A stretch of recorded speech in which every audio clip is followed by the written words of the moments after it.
ಇವತ್ತೇನಾದ್ರೂ ಬಹಳಷ್ಟು ನಾನು ಈ ಸಂಘಟನೆಯನ್ನು ಹೊಗಳಿ ಮಾತಾಡಿದ್ರೆ, ಸ್ವತಂತ್ರ ಬಂದಾಗಿಂದ ನೆಹರು ಅವರ ಕಾಲ, ಇಂದಿರಾ ಗಾಂಧಿ ಅವರ ಕಾಲ, ರಾಜೀವ್ ಗಾಂಧಿ ಅವರ ಕಾಲದಲ್ಲಿ ಮಾನ್ಯ ಸಿದ್ದರಾಮಯ್ಯನವರು ಇವತ್ತು ಮುಖ್ಯಮಂತ್ರಿ ಇದ್ದಾರಲ್ಲ, ಅವರು ಬೇರೆ ಪಕ್ಷದಲ್ಲಿದ್ದು ಕಾಂಗ್ರೆಸ್ ಅನ್ನ ಯಾವ ರೀತಿ ನಿಂದಿಸಿದ್ರೋ ಅಂತವರೀಗ ಅದೇ ಪಕ್ಷದಲ್ಲಿ ಅಧಿಕಾರವನ್ನ ಅನುಭವಿಸ್ತಿದಾರಲ್ಲ.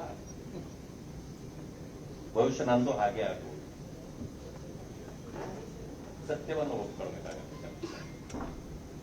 ಇದರ ಮೂಲಕ ನಮ್ಮನ್ನು ನಾವು ಕೆಲವು ಸಾರಿ ನಿಂದಿಸ್ಕೊಳ್ಬೇಕಾಗುತ್ತೆ. ಇದು ಸತ್ಯ. ಯಾಕೆಂದ್ರೆ ನಾನು ಈ ಪಕ್ಷದಲ್ಲಿ ಅಷ್ಟು ದುಡಿದವನಲ್ಲ. ನಾನು ಕೂಡ ಕಾಂಗ್ರೆಸ್ ಅಲ್ಲಿ ಇದ್ದವನು, 40 ವರ್ಷ ಕಾಂಗ್ರೆಸ್ ಅಲ್ಲಿ ದುಡಿದವನು. ಕಾರಣ ಏನೇ ಇರಲಿ, ನಾನು ಈ ಒಂದು ಸಂಘಟನೆಗೆ ಬಂದ ನಂತರ ಹಲವು ಜನರು ಹಲವು ರೀತಿಯಲ್ಲಿ ಅದನ್ನು ವ್ಯಾಖ್ಯಾನ ಮಾಡಬಹುದು, ಹೇಳಬಹುದು. ಇವತ್ತು ಪಕ್ಷ ನನ್ನನ್ನು ಗುರುತಿಸಿ ಒಂದು ಸ್ಥಾನಮಾನವನ್ನು ಕೂಡ ಕೊಟ್ಟಿದೆ. ನಾನು ಕೆಲಸ ಮಾಡ್ತಾ ಇದ್ದೇನೆ, ಬೇರೆ ವಿಷಯ. ಆದರೆ ಇದರ ತ್ಯಾಗ ಬಲಿದಾನಗಳು ಹಿಂದೆ ಏನಾಗಿದೆ ಅಂತ ನನಗೆ ಅರಿವು ಕಡಿಮೆ.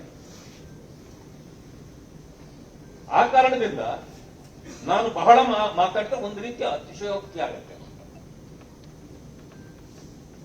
ಆದ್ದರಿಂದ ನಾನು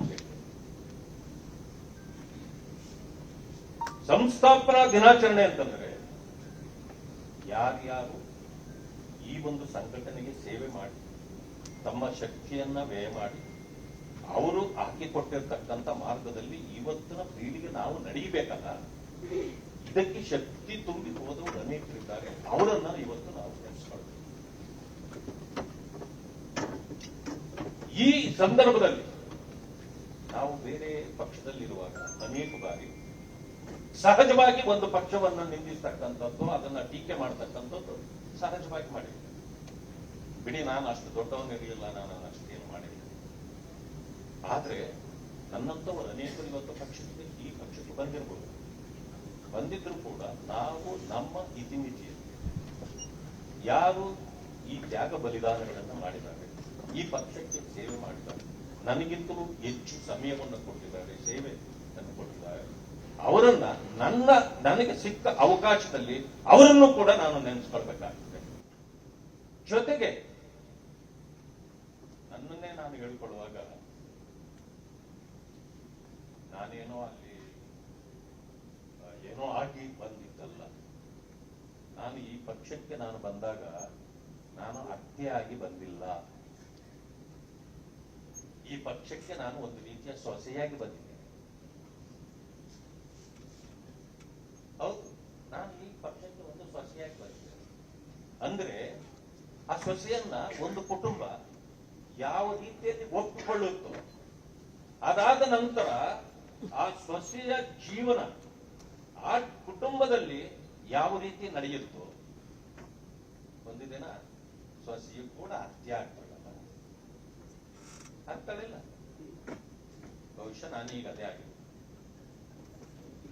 ನನಗೆ ಕೊಟ್ಟ ಈ ಜವಾಬ್ದಾರಿಯನ್ನ ಮುಖಂಡರು ನಾನೀಗ ಸೊಸೆಯಾಗಿ ಬಂದು ಹತ್ಯೆಯಾಗಿ ಅನುಭವಿಸ್ತೇನೆ. ಆದರೆ ಒಂದನ್ನು ನಾನು ಮರಿಬಾರದು.